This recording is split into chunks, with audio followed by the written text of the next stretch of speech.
On vient d'entendre en l'occurrence l'assistance juridique, combien c'était important, combien en plus parfois c'était coûteux et combien il y avait un travail sérieux qui était mis en évidence depuis plusieurs années autour de Samy et de toute l'équipe qui est avec lui. J'ai pu rencontrer dans une émission qu'on avait faite ensemble sur Presse TV Marwan et de voir également la qualité du travail dont je n'étais pas toujours conscient d'ailleurs de toutes les dimensions. Et donc ça, c'est un premier élément. Vous remercier les visibles et les plus invisibles, les plus anonymes pour ce travail-là. Remercier également votre présence parce que je sais que c'est un investissement d'être là. Mais encore une fois, on n'est pas là simplement pour le repas, on est là pour une cause, on est là pour un message, on est là pour une responsabilité. Et en fait, avec ces remerciements, j'en viens au sujet qui est celui qui a été choisi par les organisatrices et les organisateurs, qui part de notre statut, ce qui est finalement le fondement d'une lutte, d'une résistance, celui qui est le statut de citoyen, étant entendu que le statut de citoyen ne doit à aucun moment prétériter le fait qu'avant d'être des citoyens, nous sommes des êtres humains et qu'à aucun moment de notre citoyenneté, nous n'oublierons d'être les défenseurs de ceux dont l'humanité est remise en cause. Parce que s'il est vrai qu'il faut lutter contre l'islamophobie, qu'elle soit sur le plan structurel, sur le plan légal, sur le plan du discours, sur le plan philosophique, sur le plan idéologique, toutes ces dimensions de l'islamophobie, il faut faire extrêmement attention aujourd'hui à quelque chose qui est fondamental et qui est en amont même de ce qui se passe au niveau de la loi. Et c'est un discours dans lequel on nous enferme parfois. Et avant d'entrer sur la question de la citoyenneté pour aller à la question de la spiritualité, moi j'aimerais nous rendre tous attentifs à une chose. Si vous regardez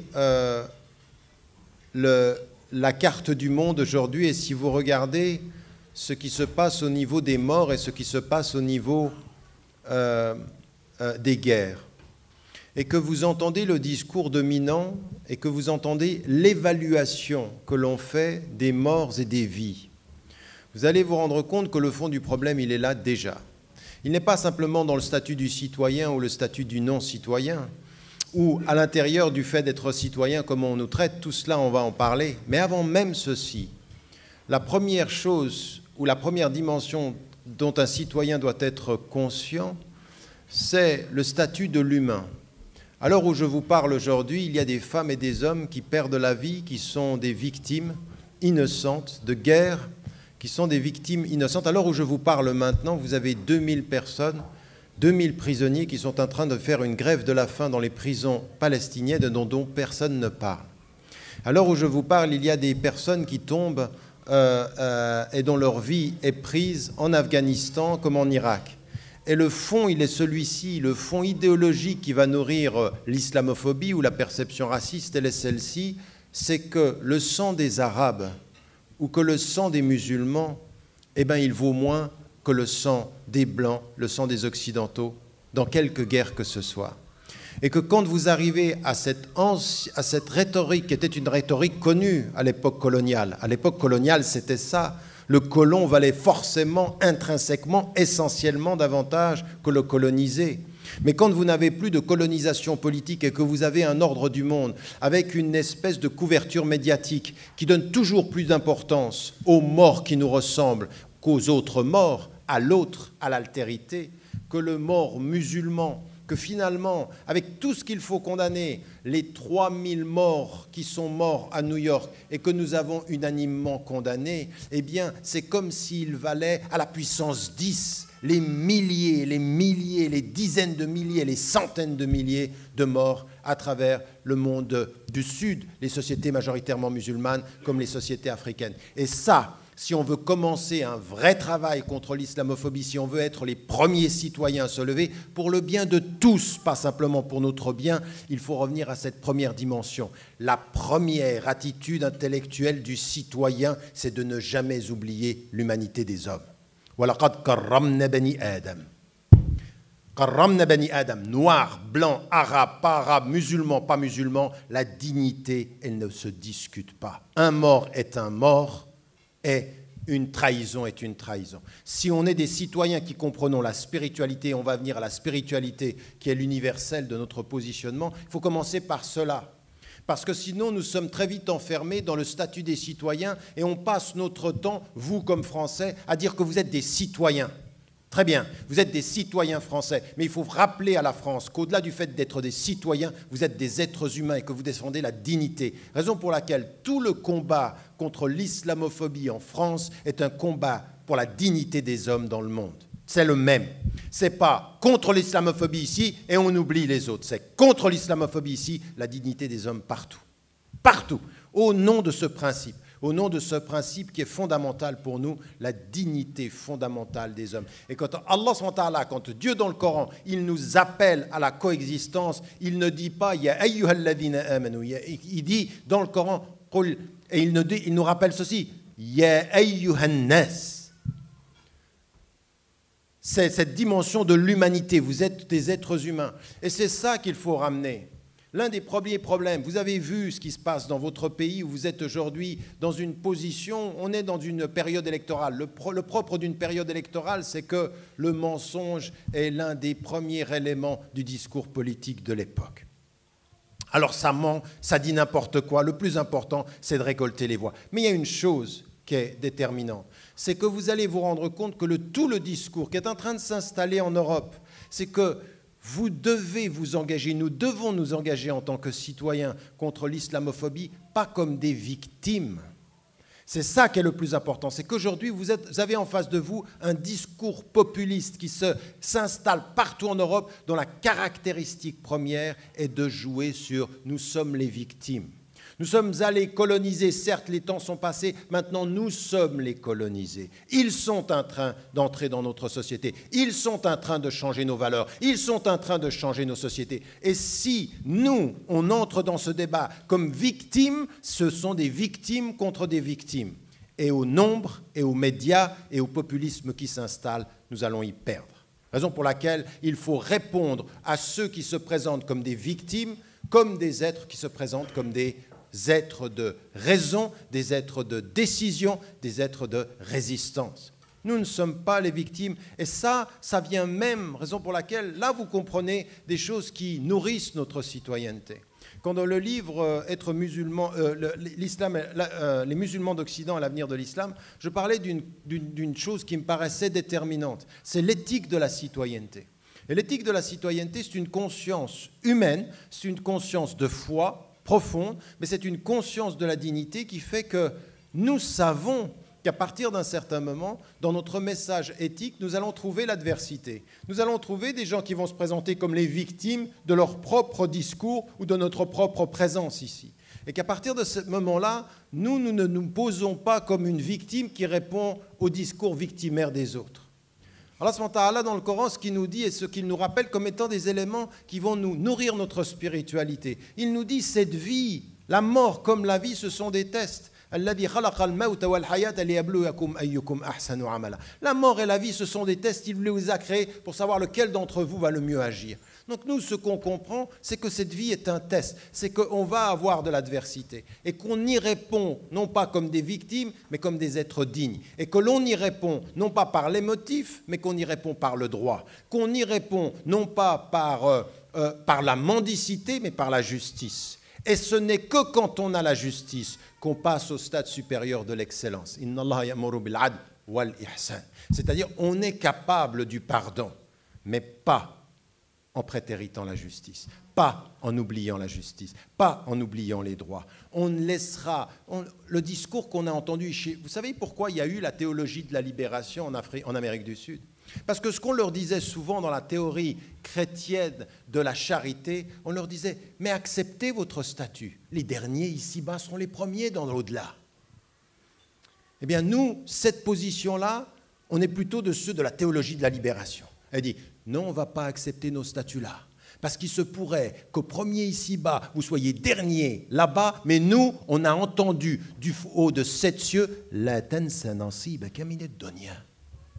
N'oublie pas ta part dans la vie de ce monde.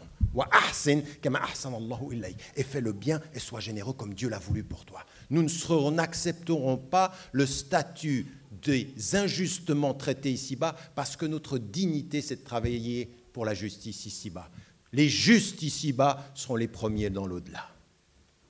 Et ceux qui sont dans l'excellence, ce sera mieux. Et donc, vous comprenez que c'est là où vous voyez que le prophète, dans toute sa vie, il a été d'une générosité, d'une bonté vis-à-vis des pauvres, vis-à-vis des victimes, mais il a été debout, il a été solide, il a été courageux. Il était le premier tout le temps. Ali karramallahu wajha, il dit, quand j'allais être le premier, qui je trouvais en face de moi, qui je trouvais devant moi, eh bien le prophète, il était le premier sur le champ de bataille, il s'exposait. Et ça veut dire quoi s'exposer? Ça veut dire venez, j'ai pas peur, j'ai pas peur. Le sens de ma vie est plus grand que votre adversité.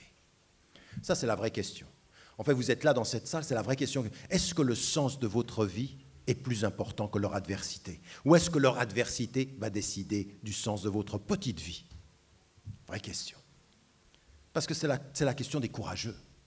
C'est la question des êtres de spiritualité. C'est la question de ceux qui comprennent que la vie de l'au-delà, elle vaut mieux que la vie d'ici-bas. C'est la seule question qui compte.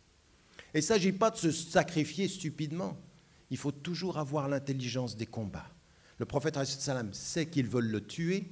Il prend 1 année et demie pour préparer sa fuite. Et pour préparer son départ de la Mecque pour aller à Médine. 1 année. Et en plus, il ne fait pas ce qui est rationnellement ce qu'aurait pu attendre quelqu'un qui pense que Dieu est avec lui.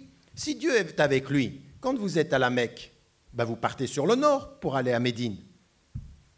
Mais quand vous êtes avec Dieu et que vous utilisez votre tête, vous partez dans le sud parce que vous pensez que votre ennemi pense que vous allez partir vers le nord. Vous me suivez? La foi profonde, la confiance en Dieu, mais utiliser sa tête. Et quand on lutte contre l'islamophobie en France, il faut utiliser sa tête. Il faut utiliser la compréhension de l'environnement. Il ne faut pas nous dire à nous-mêmes les mots qui nous plaisent, il faut dire à autrui les mots qu'ils comprennent. Et il se pourrait que les mots qu'ils comprennent ne soient pas directement les mots qui nous plaisent, si vous suivez mon raisonnement. Mais ça demande un peu d'intelligence. Et ça, qu'est-ce que c'est? Au bout du compte, c'est la citoyenneté au sens où on la comprend, c'est-à-dire avoir compris ce que c'était qu'une société. Qu'est-ce que c'est que cette citoyenneté? Si vous voulez travailler en France, non pas simplement comme musulmans victimes qui défendent leurs droits, mais comme citoyens français qui travaillent à l'avenir de ce pays pour qu'il change pour le meilleur, parce qu'au bout du compte, on est là parce qu'on a une mission éthique. Comprenez-le bien, on n'a pas une mission de conversion. Moi, je ne suis pas là pour compter les convertis. Par contre, je suis là pour propager des principes, pour propager des valeurs.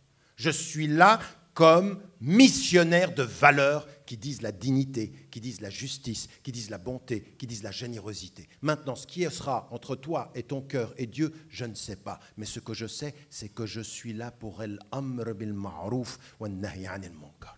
C'est pour ça que je suis là. Je suis là avec cette dimension profonde que partout où je vois le bien, je vais le défendre. Avec le courage qui sied à ceux qui savent que le sens de leur vie est plus important que l'adversité des hommes. Mais c'est la deuxième chose aussi qui est importante, c'est que quand on a compris le sens de notre mission ici, on pense à la France. Alors, il y a une chose qui est déterminante.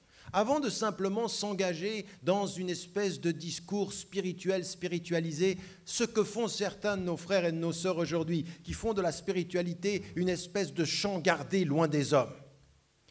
Je m'occupe de mon cœur avant de m'occuper de ma tête et de ma société. Mais comment tu fais ? Moi, il faut m'expliquer comment tu fais pour t'occuper de ton cœur et que tu ne t'occupes pas des hommes. Comment tu fais pour t'occuper de ton cœur quand tu ne t'occupes pas des pauvres? Comment tu fais quand tu t'occupes pas quand tu t'occupes de ton cœur et tu ne t'occupes pas de la façon dont on traite les immigrés? Comment tu fais pour t'occuper de ton cœur et tu oublies l'injustice?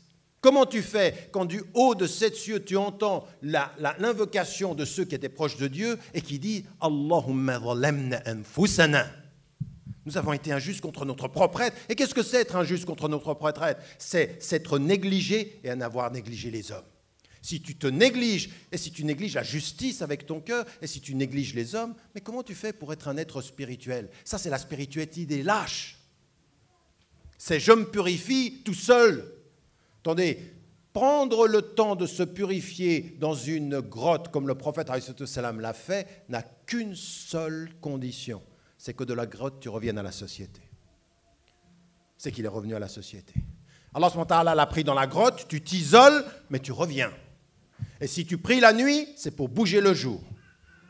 C'est pas je prie la nuit et je dors le jour, comme certains font le ramadan.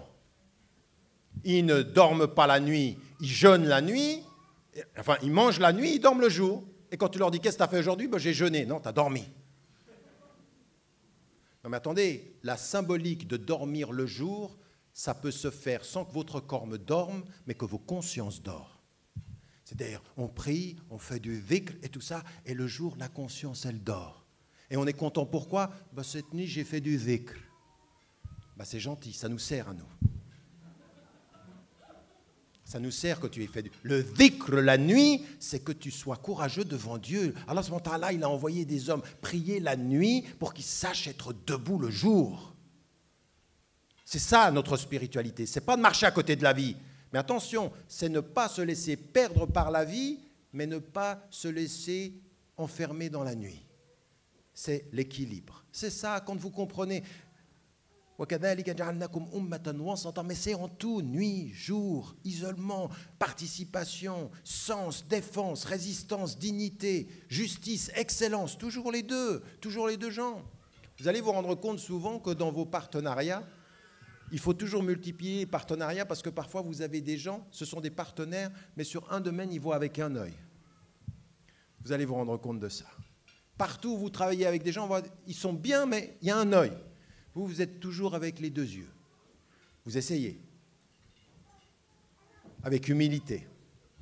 Ce que je veux dire par là, c'est que dans ce travail qui est fait en tant que citoyen, dans cette démarche qui est la nôtre, la connaissance de la société, la connaissance de la façon de parler en France, le professionnalisme dans ce travail. Il faut être des professionnels de la lutte contre le racisme. Il faut être des professionnels du droit. Il faut être des professionnels de la psychologie collective. Il faut être des professionnels. Et puis, il ne faut pas croire qu'on commence tout. Il y a une histoire de gens qui ont été je veux dire, quand vous lisez les livres sur la façon dont les gens ont été traités en Algérie, mais vous comprenez comment il y en a qui pensent aujourd'hui. Il y a des gens que pendant des siècles, ils ne pouvaient même pas imaginer qu'un arabe pense. Ensuite, là, maintenant, il arrive, il a le passeport en plus. Mais comprenez, mais vous pensez, vous pouvez en rigoler, c'est un traumatisme pour certains. Le traumatisme des puissants, c'est de voir les colonisés parler avec la même puissance, et mieux qu'eux encore. Le problème de beaucoup de gens dans les médias, de beaucoup d'entre nous qui passons dans les médias, qu'est-ce que c'est? C'est qu'on parle comme eux. Mais qu'est-ce qui se passe? C'est que ça, c'est un problème de rapport de pouvoir. Et donc, de ce point de vue-là, notre pouvoir sera notre connaissance. Le prophète alayhi salam a pu changer la Mecque, puis changer Médine parce qu'il s'appuyait sur la connaissance du terrain. Et que nous, de ce point de vue-là, on veut la justice et il faut que dans ce pays-là, vous ne changez pas une société si vous lui êtes étranger culturellement, linguistiquement, psychologiquement. Vous êtes français, assumez-le. Mais assumez-le avec la dignité de ceux qui sont des citoyens humanistes, pas des citoyens populistes. Et c'est différent. L'humaniste, il pense avec sa raison. Le populiste, il pense avec ses émotions. Il joue sur les émotions, il simplifie les problèmes. Donc ça, il faut déjà connaître sa société. Il faut être équipé et il faut le faire de façon professionnelle. Ça, c'est une citoyenneté qui s'engage. La deuxième des choses qui est fondamentalement importante, c'est les partenariats que vous faites. Ce sont des associations, s'appuyer sur... Et l'institutionnalisation de notre présence, elle doit passer par des institutions. Ce qui est fait ici, quand vous allez aux États-Unis, vous voyez comment travaille CARE, que vous travaillez comment d'autres associations, ils s'institutionnalisent, ils se spécialisent. On ne va pas faire 36 000 choses, mais on en fait une et bien. Quant à toi, tu fais l'autre. Mais moi, là, ça, c'est une et bien. Et je la fais bien professionnelle. Je vais m'équiper. Et c'est pour ça que c'est important que vous soyez là. C'est très important qu'on mette de l'argent pour les mosquées. C'est fondamental qu'on mette de l'argent pour les institutions qui se spécialisent. Raison pour laquelle... Non seulement c'est bien que vous soyez venus pour payer une somme symbolique pour le repas parce que ça aide, mais ce n'est pas fini. Il faut continuer à soutenir et sur le long terme. C'est-à-dire que moi je suis là, ce n'est pas un soutien symbolique, c'est un soutien fondamental sur le fond. Sur le fond, c'est sur le long terme qu'il faut accompagner l'association. C'est sur le long terme qu'il faut accompagner ce travail-là. Donc ici, la connaissance 1, la deuxième, c'est l'institutionnalisation. Ça, c'est du travail citoyen. La troisième des dimensions avec l'institution, ce que je disais, c'est le partenariat avec les autres. Il y a énormément de Français qui en ont autant marre que vous d'entendre les discours qu'ils entendent. Il y en a qui en ont marre, il y en a qui ont des... Vous savez, j'entends des choses, j'entends des gens qui se disent « mais on n'est pas bêtes, on voit bien ». On voit bien que dans le discours entre Hollande et Sarkozy, dans le dernier débat, la seule chose sur laquelle ils sont d'accord est qu'il n'y a pas photo immigration et islam. Et que derrière, vous avez l'impression que le souffleur, c'est le Front National. C'est le même discours. Et c'est la même chose. Donc il n'y aura pas de différence fondamentale sur ces questions-là. Raison pour laquelle il faut être équipé. Il faut avoir cette conscience citoyenne et il faut le faire. Et ce que j'aimerais vous dire, c'est que tout ceci se fait avec tout le fond qui est le nôtre. Tout le fond qui est le nôtre. Dans notre vie quotidienne, n'oubliez pas la relation avec, pour nous, dans notre spiritualité, le sens et l'éthique. Alors c'est vrai pour des gens qui ne sont pas musulmans, chacun va trouver l'inspiration éthique dans ses références à lui. Certains vont la trouver dans la philosophie athée, certains vont la trouver dans la philosophie agnostique, certains vont la trouver dans le christianisme, dans le judaïsme. Nous, pour la majorité d'entre nous, c'est dans les sources islamiques. Et il faut faire vraiment attention. Faites attention à une société. Souvenez-vous toujours d'une chose. Parmi les colonisateurs les plus efficaces, il y avait une chose qui était très importante en termes psychologiques, en termes politiques aussi, en termes de pouvoir. Il fallait séparer, il fallait mettre à distance les musulmans de leurs livres. Mais c'est des paroles de colonisateurs. L'un des éléments qui leur permet de résister, c'est le livre. Le grand film que vous avez vu hollywoodien d'Omar Mortar en Libye, c'était ça qu'il disait. Quand ils étaient tous et qu'ils avaient peur, il leur disait « Mais tu penses qu'avec ça, ils auront raison de nous ?» Eh bien, avec ça, ils n'auront pas raison de nous. Pourquoi? Parce que ça, c'est notre lumière et c'est notre direction. C'est notre rappel. Donc, à un moment donné, faites attention dans vos combats, tous vos combats en tant qu'hommes, de rester centrés sur le sens du message. Nous servons un message. Ce message, il ne s'impose pas. La ikraha fid din. Ce message, il nous inspire. Ce message, il est notre sève. Il est notre lumière. Il est nour et il est dhikr. Raison pour laquelle il a tous ces noms, le Coran. Et ne vous éloignez pas non plus de l'exemple du prophète, alayhi wassalam. Et rappelez-vous toujours d'une chose, Allah subhanahu wa ta'ala, il lui parle à lui,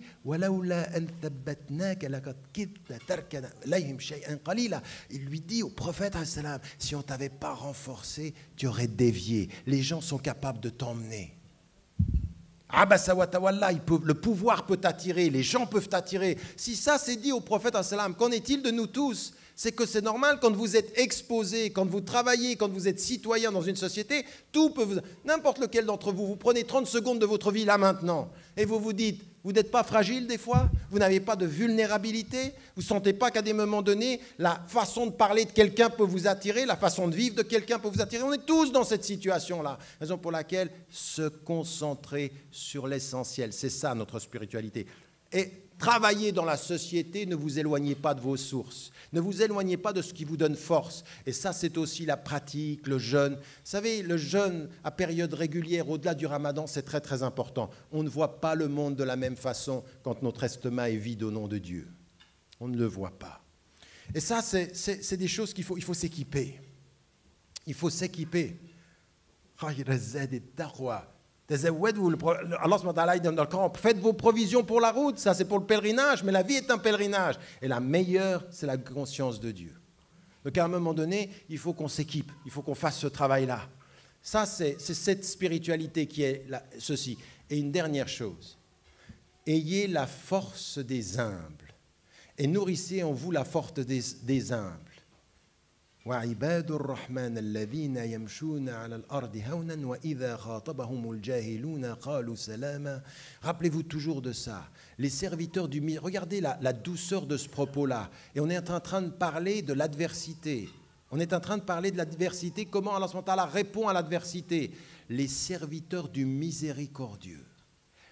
Et on va parler de l'adversité. Les serviteurs du miséricordieux qui marchent avec légèreté sur la terre. C'est-à-dire qu'ils n'ont pas la démarche des arrogants, mais ils ont la démarche des assurés. Ils sont assurés par Dieu, pas arrogants vis-à-vis des hommes. Humbles parmi les hommes, ambitieux avec Dieu. humble parmi les hommes et ambitieux avec Dieu. Nous sommes des ambitieux avec Dieu. Pas des ambitieux pour notre pouvoir, pour notre argent, ambitieux pour nos principes, ambitieux pour nos valeurs. Ce que je vous disais tout à l'heure, nous marchons dans le sens de l'histoire juste. Certains veulent freiner ceci, certains veulent revenir en arrière. Nous marchons vers cette idée de la pluralité, du respect, du vivre ensemble. Nous sommes les promoteurs de ces valeurs-là. Nous avons dans notre discours de l'universel. Contrairement à tout ce qu'on nous dit, pourquoi vous pensez que depuis 20 ans, chaque jour de votre vie, vous entendez communautariste, communautariste, communautariste? Vous pensez que ça vient de rien, que ce n'est pas une stratégie? Mais plus on vous dit communautariste, plus on veut enfermer le message universel qu'elle vaut. C'est une stratégie. Une stratégie, à force de répéter que vous êtes communautariste, on veut faire de votre message un message musulman pour les musulmans, rien que pour les musulmans, qu'il ne soit plus audible comme discours universaliste. Et nous, c'est ce qu'on dit le contraire. On dit, mais non, nous, on n'a pas du tout de discours pour notre communauté, un discours universel pour les hommes. Donc, cette dimension-là, elle doit être comprise dans ce verset-là, qui marche sans arrogance. Et quand ils sont attaqués par ceux qui ne savent pas, et ils ne savent pas pourquoi. Ils ne savent pas parce que parfois ils ont la connaissance mais pas la compréhension. Ils ne savent pas parce que parfois ils sont simplement ignorants, ils n'ont pas la connaissance. Ils ne savent pas parfois parce qu'ils sont dirigés par leurs émotions et pas par leur tête. Il y a plusieurs types d'ignorance. Les gens ne sont pas ignorants de la même façon. J'ai vu des ignorants lettrés. Vous comprenez ce que je suis en train de dire? Des gens qui avaient un savoir encyclopédique et en même temps, mais vous voyez qu'ils ne savent pas. Et là, vous comprenez ce que ça veut dire, voir que d'un œil. Eh bien, ça, à ce type d'attaque-là, qu'est-ce qu'on répond? À ce type d'ignorance, tous ces types d'ignorance, salam. Mais ce salam-là, il est la douceur, il est l'assurance des humbles parmi les hommes ambitieux avec Dieu. Exactement Moussa alayhi salam, quand avec son frère, il se retrouve devant Pharaon, devant l'arrogant. Wa qula lahu qawlan layyina. Mais pourquoi est-ce qu'il faut lui parler doucement? Pourquoi même à cet arrogant qui dit « je suis Dieu sur terre », pourquoi avec ceux qui vous envoient partout vers la justice, il faut être doux? Pourquoi? Parce que simplement vous voulez montrer que vous vous maîtrisez? Non. Votre douceur, elle a un but et un objectif. Nous ne sommes pas doux uniquement pour nous-mêmes. La douceur, c'est l'humilité de ceux qui travaillent pour les hommes. Mais pourquoi? Pour espérer qu'ils se rappellent « la'allahu yatadhakkaru aw yakhsha ». Même avec sa personne qui vous veut du mal, vous ne voulez pas du mal. Répondre de la meilleure des façons, c'est ça la spiritualité des citoyens. C'est que même quand ils vous veulent du mal, vous ne répondez pas au mal par le mal. Je veux ton bien contre ton gré. Alors vous connaissez la formule, à l'insu de mon plein gré? Eh bien, avec mon plein gré, je veux le bien à l'insu de ton plein gré. Même si toi, tu ne le veux pas, je ne travaille pas contre toi. Tu peux travailler contre moi, je travaille pour toi encore. Ça change tout. Toute notre disposition par rapport aux gens. Parce que d'abord, on n'est pas des victimes. Deux, on n'est pas là pour répandre le mal et répondre au mal. On a une mission qui dépasse nos adversaires. Rappelez-vous toujours de ça. Vous avez une mission éthique qui dépasse l'adversité de ceux qui ne vous aiment pas ou qui vous rejettent ou qui veulent rejeter l'islam. Nous avons quelque chose d'autre. Et là, vous allez trouver, c'est mon dernier mot, énormément de femmes et d'hommes qui ne sont pas musulmans, mais qui, de ce point de vue-là, partagent les mêmes principes, les mêmes valeurs et avec lesquelles il faut travailler.